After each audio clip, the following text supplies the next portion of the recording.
Welcome to today's video. If you enjoy reading the latest headlines, Yahoo News can be a powerful app to personalize your experience. In this tutorial, I will show you how to manage your interests inside the Yahoo News app, so you only see the topics you truly care about. First, open the Yahoo News app on your phone.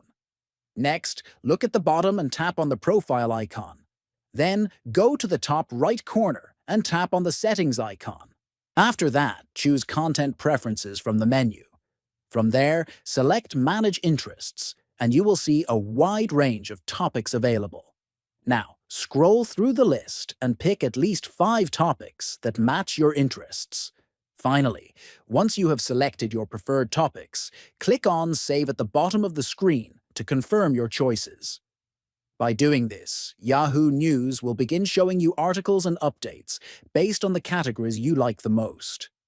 If this video helped you, please subscribe to the channel, like the video, and share it with others. Thanks for watching.